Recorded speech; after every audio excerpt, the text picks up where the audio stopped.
चलिए आज के इस टैली प्राइम की क्लासेस के अंतर्गत हम देखते हैं टैली के अंतर्गत बिल वाइज अकाउंटिंग।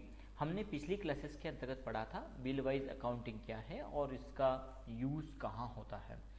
हमने इसके अंतर्गत पिछली क्लासेस के अंतर्गत हमने समझा था कि कौन कौन से पॉइंट है जो हमें एक व्यवस्थित अकाउंटिंग करने के लिए एक कंप्लीट बेस पॉइंट देते हैं और इनका यूज़ करके हम किस प्रकार से अपने व्यापार को सुगमता के साथ चला सकते हैं।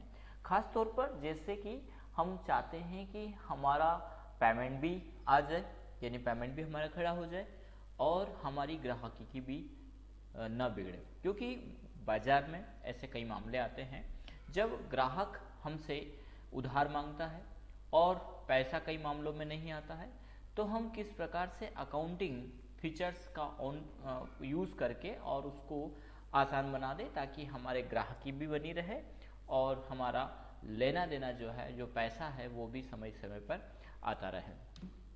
तो हमने समझा था कि किस प्रकार से फीचर्स हमें प्रोवाइड करवाता है। Bill receive and payable, credit period क्या है, ड्यू डेट क्या है, ओवरड्यू क्या है, बिल वाइज बैकअप क्या होता है और एज वाइज क्या है इसमें बिल का शेड्यूल और पेमेंट रिमाइंडर। ये हमने थ्योरेटिकल क्लासेस में देखा था और हमें बिल वाइज अकाउंटिंग कौन कौन से फीचर्स अवेलेबल करवाता है, जैसे क्रेडिट डे किस प्रकार से काम करता है, और इन सभी का आज हम देखने वाले हैं प्रैक्टिकली यूज़ की किस प्रकार से हम किसी व्यक्ति या पार्टी से उधार में माल परचेज करते हैं या उधार में माल बेचते हैं, तो उसमें हमें किस प्रकार से बिल वाइज अकाउंटिंग एक कंप्लीट कंसेप्ट प्रोवाइड करवाता है। तो चलिए हम चलते हैं टैली स्क्रीन की ओर और देखते हैं। माना कि हमने गायत्री कंप्यूटर से 50,000 रुपये का उधार माल खरीदा और उसमें हमने 1 महीने का क्रेडिट टाइम लिया, तो इसकी एंट्री कैसे करें। तो सबसे पहले हमें यहाँ पर F11 फीचर को ऑन करना है और प्रेस F11 की को प्रेस करना है और यहाँ पर आपको करना होगा इनेबल बिल वाइज एंट्री, इसे यस करना होगा। इसके साथ ही साथ यदि आप इंटरेस्ट कैलकुलेशन भी चाहते हैं तो उसे यस कर ले। हालांकि फ़िलहाल अभी हम सिर्फ यहाँ पर बिल वाइज एंट्री को ही देखने वाले हैं आज की इस वीडियो क्लासेस में। नेक्स्ट क्लासेस में हम देखेंगे कि किस प्रकार बिल वाइज एंट्री के साथ में इंटरेस्ट कैलकुलेशन का हम यूज़ करें। तो सबसे पहले आप इस ऑप्शन को यस कर लें। यस करने के बाद आपको बाकी ऑप्शन इन्वेंट्री और डिटेल आप चाहें तो इनको नो भी कर सकते हैं। फिलहाल के लिए हम कंट्रोल A से इसको एक्सेप्ट कर लें। यानी यहाँ पर हमारे लिए जो आज के इस टॉपिक के लिए इम्पोर्टेंट है वो है F11 के माध्यम से बिल वाइज एंट्री को यस करना। और यदि आपकी कंपनी के अंतर्गत ये बाय डिफ़ॉल्ट यस है तो फिर आपको ऑन करने की आवश्यकता नहीं लगेगी। चलिए, तो सबसे पहले हम एक वाउचर एंट्री यहाँ पर करते हैं और हमने जैसा कि गायत्री कंप्यूटर से माल खरीदा तो हम यहाँ पर एंट्री करेंगे उसकी, किस प्रकार से उसकी एंट्री हम करें। तो फिलहाल के लिए यहाँ पर हम कंट्रोल H प्रेस करेंगे और चले जाते हैं एज ए वाउचर एंट्री के पर, और यहाँ पर हम क्रेडिट करते हैं गायत्री कंप्यूटर।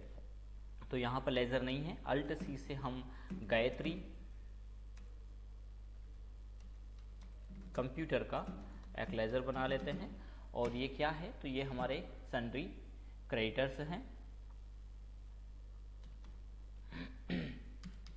तो हम सेलेक्ट करते हैं सन्ड्री क्रेडिटर्स और यहाँ पर जब आप F11 से बिल वाइज एंट्री को यस कर लेंगे तो यहाँ पर ऑप्शन एक्टिवेट हो जाएगा, maintain balance bill wise bill, ये ऑप्शन आपको मिल जाएगा। और यहाँ पर आपको मिलता है डिफ़ॉल्ट क्रेडिट पीरियड कि आप कितना डिफ़ॉल्ट पीरियड यहाँ पर चाहते हैं। तो फिलहाल के लिए हम यहाँ पर 1 मंथ सेलेक्ट दे सकते हैं। यदि आप 1 के साथ में एम देंगे तो ये बाय डिफ़ॉल्ट 1 मंथ हो जाएगा। यदि 1 के साथ डायरेक्टली एंटर करेंगे तो ये 1 डे लेगा और यदि 1 के साथ में आप Y प्रेस करेंगे तो ये 1 ईयर ले लेगा। फिलहाल के लिए हम यहाँ पर लेते हैं 1 मंथ का जो है कि डिफ़ॉल्ट क्रेडिट पीरियड। ये बाय डिफ़ॉल्ट हमें क्रेडिट पीरियड इसमें मिल रहा है। आप चाहें तो इसको यहाँ से हटा करके वाउचर एंट्री के समय भी ये ले सकते हैं। Check for credit day during voucher entry, तो आप यदि उसका चेक करना चाहते हैं ड्यूरिंग वाउचर एंट्री से कितना लेना चाहते हैं, आप चेक करना चाहते हैं इसको, तो इसे यस कर सकते हैं। और इंटरेस्ट कैलकुलेशन को भी हम नो करेंगे और ये डिटेल आप भरते हुए यहाँ पर आगे बढ़ सकते हैं। जैसे हम चाहें, आप चाहें तो इसको फिल कर दें,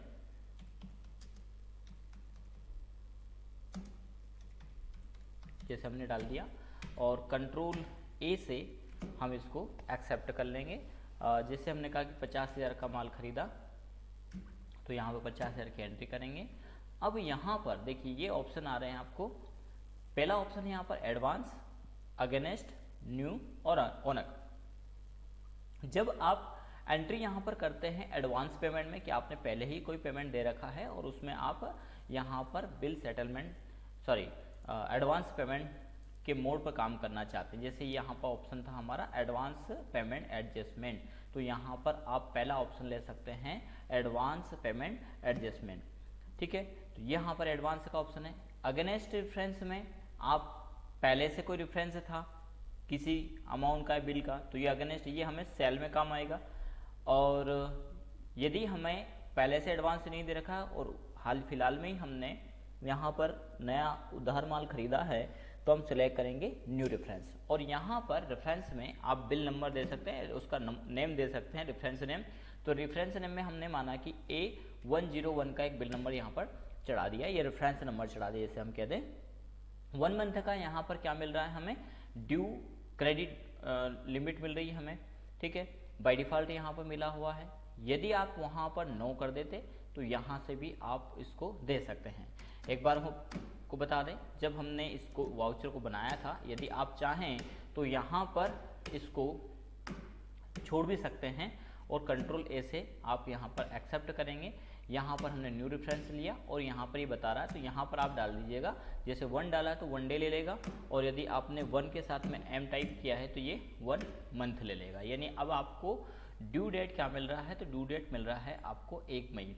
हम आज 1 अप्रैल के हिसाब से इसमें एंट्री कर रहे हैं, चूँकि हमारा एजुकेशनल वर्जन है। और यदि आपका लाइसेंस होगा तो उसमें आप जो भी डेट चाहें वो यहाँ पर डाल पाएंगे। तो 50,000 हमने क्रेडिट कर दिया है, और डेबिट में आ जाएगा हमारा सेल्स का लेजर, परचेस का लेजर। अल्ट सी से हम परचेस लेजर बना लेंगे।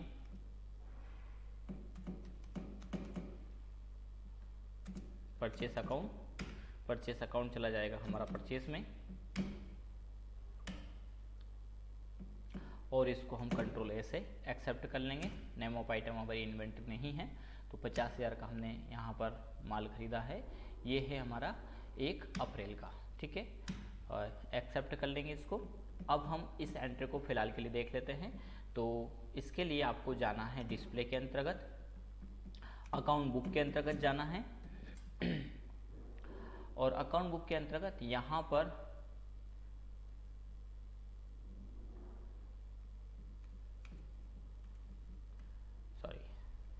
डिस्प्ले के अंतर्गत स्टेटमेंट ऑफ अकाउंट के अंतर्गत यहाँ पर मिलेगा आपको आउटस्टैंडिंग, और आउटस्टैंडिंग के अंतर्गत आपको ऑप्शन यहाँ पर मिलते हैं 4 प्रकार के, रिसीवेबल, पेएबल, लेजर और ग्रुप। आप चाहें तो कितना आपको लेना है, यदि आपने बेचा है तो वो मिलेगा आपको रिसीवेबल के लिए के अंतर्गत, यदि आपको देना है तो मिलेगा पेएबल के अंतर्गत। तो अभी हमने चूंकि माल खरीदा है तो हम जाएंगे पेएबल के अंतर्गत। यहाँ पर आपको डेट, ड्यू डेट बता रहा है 1 मई, लेकिन यदि आप 1 मई को ये पेमेंट नहीं देते हैं, ठीक है, तो हम जैसे यहाँ पर पीरियड चेंज करके देखना चाहेंगे, तो हम F2 प्रेस करेंगे और पीरियड में देंगे 1/6/2021। जब यहाँ पे देंगे तो यहाँ पर ओवरड्यू बता रहा है। ओवरड्यू का बता रहा है कि आपका ओवरड्यू कितना हो गया, 31 दिन से ओवरड्यू हो गया। क्यों? क्योंकि यहाँ पर हमने ड्यू कितना लिया था, 1 महीने का हमें ड्यू डेट यहाँ पर मिला था। अब हमने उसमें इसको पेमेंट को नहीं दिया, तो अब ओवरड्यू कितना हो गया, 31 दिन यहाँ पर ओवरड्यू हो गया। यदि यहाँ पर 1 से अधिक बिल है, जैसे हम एक और एंट्री यहाँ पर कर लेते हैं 10,000 रुपये की, हम चले चलते हैं वाउचर एंट्री में। और परचेस की एक और एंट्री हम यहाँ पे करते हैं, किससे, गायत्री कंप्यूटर को क्रेडिट करते हैं 10,000 रुपये से, ये 10,000 रुपये से हैं। न्यू रेफरेंस में हम जाएंगे और हमने दे दिया माना कि A102, ये हमारा दूसरा बिल है और इसमें हमें क्रेडिट कितना मिल रहा है, इसमें गायत्री कंप्यूटर वालों ने बोल दिया कि आपको अब ये पेमेंट हमें 15 दिन के अंतर्गत करना पड़ेगा। यानी यहाँ पर जैसे हमने 15 दिन का एंट्री किया तो यहाँ पर 16 अप्रैल की डेट हमें मिल गई, यानी 16 अप्रैल तक हमें ये पैसा गायत्री कंप्यूटर को पे करना है। कितना करना है, 10,000 रुपये। बाकी के 50,000 के लिए हमें 1 महीने का यहाँ पर समय मिला है। ठीक है, एंटर करेंगे, हम इसको एक्सेप्ट कर लेते हैं। नरेशन में आप चाहें तो परचेज कंप्यूटर,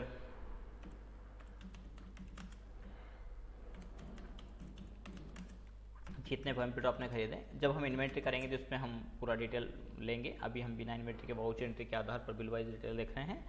ऑन कितनी तारीख को आपने परचेज किया है वो आप यहाँ पर डाल दीजिए। बिल नंबर है तो वो बिल नंबर आप यहाँ पर डाल दें नरेशन में, माना कि A-102 हमारा बिल नंबर है, हम इसको एक्सेप्ट कर लेंगे। अब चलते हैं हम DSO यानी डिस्प्ले स्टेटमेंट ऑफ अकाउंट के अंतर्गत, आउटस्टैंडिंग बिल के अंतर्गत। यहाँ पर हमें चूंकि बिल पेमेंट करना है तो हम पेबल में जाते हैं और यहाँ पर आप देख पा रहे हैं कि जो पहला बिल था वो हमारा दिखा रहा है 50,000 का, 1 मई को ये पेमेंट करना है। लेकिन इस वाले मामले में यहाँ पर इसने कैलकुलेशन नहीं किया है। अब हम यहाँ पर पीरियड डाल देते हैं 1/6 या 1/5 ही डाल देते हैं, 1/5/2021 को हम कैलकुलेशन देखेंगे। तो यहाँ देखिए, यहाँ पर ओवरड्यू बता रहा है 0 और यहाँ पर कितना ओवरड्यू बता रहा है, यहाँ पर 15 दिन से ये ओवरड्यू हो गया है। अब आप यहाँ पर चाहें तो यहाँ पर क्या देख सकते हैं, यहाँ पर आप देख सकते हैं लेजर वाइज बिल पेमेंट। आप चाहें एक से अधिक यदि पार्टी को आपको पेमेंट देना है तो आप उसके लेजर के अकॉर्डिंग भी यहाँ पर देख पाएंगे। अच्छा, लेजर वाइज में क्या होगा, बिल वाइज में यहाँ पर दोनों मद अलग अलग दिखाई दे रहा है। साथ ही साथ यदि आप लेजर वाइज में यानी इसको F8 प्रेस करते हैं तो यहाँ पर टोटल अमाउंट भी दिखा देगा। जैसे गायत्री कंप्यूटर को कितना देना है तो बोले 50,000 का एक बिल है और एक बिल कितने का है तो बोले एक यहाँ पर 10,000 रुपये का है। यहाँ पर ओवरड्यू 0 है लेकिन यहाँ पर ओवरड्यू 15 दिन हो गए हैं। अब ऐसे में आपको क्या करना है, आपको यहाँ पर प्रायोरिटी देना है कि किसका पेमेंट पहले करना है। तो यहाँ पर हमें पहले पेमेंट 10,000 का करना है। 50,000 के लिए हमारे पास अभी डे है, यहाँ पर ओवरड्यू नहीं हुआ जबकि यह पहला हमारा ओवरड्यू हो चुका है। इसी के साथ में यदि यहाँ पर एक से अधिक पार्टी है तो उनका अलग अलग पार्टी का अलग अलग अमाउंट यहाँ पर दिखा देगा। उदाहरण के तौर पर हम 2 पार्टी से और माल खरीद लेते हैं। परचेस में गए, हम यहाँ पर एक लेजर बनाते हैं कंप्यूटर हाउस का और कंप्यूटर हाउस क्या है, ये भी हमारे सन्ड्री क्रेडिटर्स हैं। इसको भी हम बिल वाइज मेंटेन यस करेंगे। डिफॉल्ट क्रेडिट पीरियड अभी नहीं रखते हैं हम यहाँ पर। Check credit date during voucher के समय यदि हम रखना चाहते हैं इसको भी हम यस कर देंगे। क्रेडिट डे आपके वाउचर एंट्री के अकॉर्डिंग यहाँ पर बता देगा। एंटर करेंगे, कंट्रोल ए से एक्सेप्ट कर लेंगे और यहाँ पर हमने माना कि 5,200 का कोई माल खरीदा। न्यू रेफरेंस है, इसका नंबर है माना कि B-101। इसमें क्रेडिट डे हमें कितना मिलता है तो इसमें हमें माना कि 10 दिन का क्रेडिट मिलता है। एंटर करेंगे और एक्सेप्ट करेंगे, एंटर करेंगे। इसी प्रकार एक और वाउचर एंट्री हम यहाँ पर डाल देते हैं। सिल्वर कंप्यूटर का कंप्यूटर से भी हमने माल खरीदा, सन्ड्री क्रेडिटर्स हैं, यस करेंगे, इसे भी यस कर देंगे, देन एक्सेप्ट करेंगे। माना कि इनसे हमने 6,500 का माल खरीदा है और न्यू अगेनेस्ट में हम दे देंगे B-102 माना कि रेफरेंस नंबर है इसका और यहाँ पर हमें 20 दिन का क्रेडिट पीरियड मिलता है। ठीक है, इस एंट्री को भी हम एक्सेप्ट कर लेते हैं। तो इस प्रकार से हमने 3 पार्टियों से अभी तक जो है कि उधार माल खरीदा है। अब हम चलते हैं DSO प्रेस करते हैं, यानी डिस्प्ले स्टेटमेंट ऑफ अकाउंटिंग और आउटस्टैंडिंग के अंतर्गत हम यहाँ पर पेएबल को देखने वाले हैं। तो DSOP आप ये भी टाइप यहाँ पर कर सकते हैं। अब देखिए यहाँ पर आपको कंप्यूटर हाउस को कितना देना है, तो कंप्यूटर हाउस को 5200 देना है। गायत्री कंप्यूटर को कितना देना है, तो गायत्री कंप्यूटर को 50,000 देना है। गायत्री कंप्यूटर एक और एंट्री कितनी है, 10,000 की। अब यदि आप यहाँ पर यूज़ करते हैं लेजर वाइज बिल, जिसको हमने अपनी पिछली क्लासेस के अंतर्गत यहाँ पर देखा था, कैसे देखा था, इसमें हम क्या यूज़ कर सकते हैं, तो यहाँ पर हमें मिलता है बिल वाइज, एक तो बैकअप, बिल वाइज बैकअप में क्या होगा कि जो टोटल अमाउंट है वो हमें यहाँ पर दिख जाएगा, और एक है हमारा बिल वाइज हम यहाँ पर देख सकते हैं ओवरड्यू, और इसके अलावा हम यहाँ पर देख पा रहे हैं बिल वाइज बैकअप, ठीक है, या एज वाइज, ये भी हम यहाँ पर देख पाएंगे। तो यहाँ पर देखिए यहाँ पर मिल रहा है एक तो लेजर वाइज और एक बिल वाइज। तो पहले अभी हम जब देख रहे हैं, अब यदि हम लेजर वाइज पे चलते हैं तो ये लेजर वाइज है, और यदि बिल वाइज चलते हैं तो ये बिल वाइज है, प्रत्येक बिल की एंट्री बता रहा है। लेकिन यदि आप लेजर वाइज को जाएंगे तो कंप्यूटर हाउस से आपने कितना खरीदा वो पूरा लेजर का यहाँ पे बता देगा, और गायत्री कंप्यूटर से कितना खरीदा, अब देखिए गायत्री कंप्यूटर की 2 एंट्री है तो दोनों को एक साथ दिखा रहा है। तो ये क्या है, ये कहलाता है आपका लेजर वाइज एंट्री, ठीक है। बिल वाइज में क्या होगा, पर्टिकुलर बिल के अकॉर्डिंग दिखाएगा, और लेजर वाइज में लेजर के अकॉर्डिंग दिखा देगा। तो यहाँ पर तीनों बिल यहाँ पर शो करके आ रहे हैं। अब यदि यहाँ पर आप पीरियड इसका देखते हैं, माना कि आप ये चेक कर रहे हैं 1/5/2021 को चेक कर रहे हैं, तो यहाँ पर ये बता देगा कि इसका कोई ओवरड्यू नहीं है, लेकिन यहाँ पर ये ओवरड्यू हो गया 5,200। यहाँ पर 1 मई का आपको क्रेडिट मिला था, आप 1 मई को यहाँ पर देख रहे हैं, लेकिन 10,000 का यहाँ पर ओवरड्यू हो गया 15 दिन। इसके बाद यहाँ पर देखिए सिल्वर कंप्यूटर में कितना हुआ, यहाँ पर 10 दिन का ओवरड्यू चल रहा है, क्योंकि इसमें क्रिएट पीरियड कितना मिला था, हमें मिला था यहाँ पर 20 दिन का, ठीक है। तो 10 दिन यहाँ पर ओवरड्यू हो गए हैं। तो इस प्रकार से आप चाहें तो यहाँ पर लेजर वाइज बिल वाइज देख सकते हैं। इसके अलावा यहाँ पर एक बहुत अच्छा कंसेप्ट होता है एज मेथड का। F6 प्रेस करें, यहाँ पर आपको age by bill date, bill की डेट के अकॉर्डिंग किसकी एज ज़्यादा, जैसे हमें 10 दिन का देखना है, एंटर करेंगे, एक्सेप्ट करेंगे। तो जब आप यहाँ पर देखेंगे तो 10 दिन का कोई कितना, 10 दिन से छोटा वाला जो बिल होंगे वो यहाँ पर हाईलाइट होकर के आ जाएंगे। और यदि आप यहाँ पर जाते हैं कि यहाँ पर हमें एज के अकॉर्डिंग, यानी हम यहाँ पर प्रेस करेंगे F6, और इसमें आप चाहें तो एज बाय ड्यू डेट भी देख सकते हैं, ठीक है। अभी तो हमने 10 दिन का सिलेक्ट किया, हम यहाँ पर अब टाइमिंग बढ़ा देते हैं, और ड्यू डेट हम यहाँ पर 30 रख लेते हैं कि 0 से 30 तक का दिखाए। तो 30 तक का, यदि अलग अलग आपके और भी होंगे तो उनको भी ये दिखा देगा। तो 30 के मामले में यहाँ पर 1 मई का ये बिल शो होकर के आ रहा है, जिसमें हमें क्रेडिट पीरियड 1 महीने का मिला था, ठीक है। तो इस प्रकार से यहाँ पर एज वाइज भी आप बिल कैलकुलेशन यहाँ पर देख सकते हैं। बेसिक ऑफ वैल्यू का भी ऑप्शन होता है, पेंडिंग बिल्स कितने हैं वो यहाँ पर देख सकते हैं आप, पोस्ट डेट इसको कह दें, तो वो भी यहाँ पे आप देख पाए। अब दूसरा यहाँ पर फाइनल बैलेंस बता रहा है, क्योंकि यहाँ पर अभी कोई इंटरेस्ट कैलकुलेशन यहाँ पर होकर के नहीं आ रहा। अब इसी प्रकार यदि आप, ये तो आपने माल परचेस किया, यदि इस माल को आप बेचते हैं और उसमें कोई टाइम देते हैं तो उसका एंट्री, जैसे हम एक वाउचर एंट्री कर लेते हैं, ये हमने परचेस किया था, अब हम सेल्स पे चले जाते हैं, कंट्रोल ए से यहाँ पे सिलेक्ट करेंगे एज ए वाउचर, और यहाँ पर माना कि हमने जयश्री कंप्यूटर को माल बेचा, तो जयश्री एंड कंपनी को सिलेक्ट करेंगे, और कितने का बेचा, माना कि हमने इनको 30,000 रुपये का माल बेचा, न्यू रेफरेंस है, और इनका रेफरेंस नंबर यहाँ पर डाल देंगे। जैसे सेल किया है तो सेल S101 हमने डाल दिया। इनको हम क्रेडिट पीरियड देते हैं 1 माह का, 1 डे सिलेक्ट हो गया, 1 डे भी आप ले सकते हैं, 10 डेज ले लेते हैं फिलहाल के लिए। चलिए 30,000 रुपये का एंटर करेंगे, सेल से क्या एंट्री है। इसी प्रकार जयश्री को एक और हमने माल 10,000 का बेचा, डेबिट हम कर देंगे, और न्यू रेफरेंस में सेल कर देंगे 102 और इसमें हमने इनको एक माह का तो 1M टाइप करके एंटर कर दीजिए आप, मंथ आ जाएगा ऑटोमेटिक। एंटर कर दीजिए, एंटर करते हैं और इस एंट्री को हम एक्सेप्ट कर लेते हैं। तो पहले वाली एंट्री में हमें 10 दिन का समय दिया, दूसरे में 1 माह का हमने समय दे दिया है। एक ही कंपनी को हमने बेचा है। इसी प्रकार जे कंपनी को हमने 5000 का माल यहाँ पर बेचा न्यू रेफरेंस में, ये भी सेल्स है, 103 रेफरेंस नंबर है। ये हमने एंटर एक्सेप्ट कर लेंगे इसको। चलिए अब हम इसका देख लें।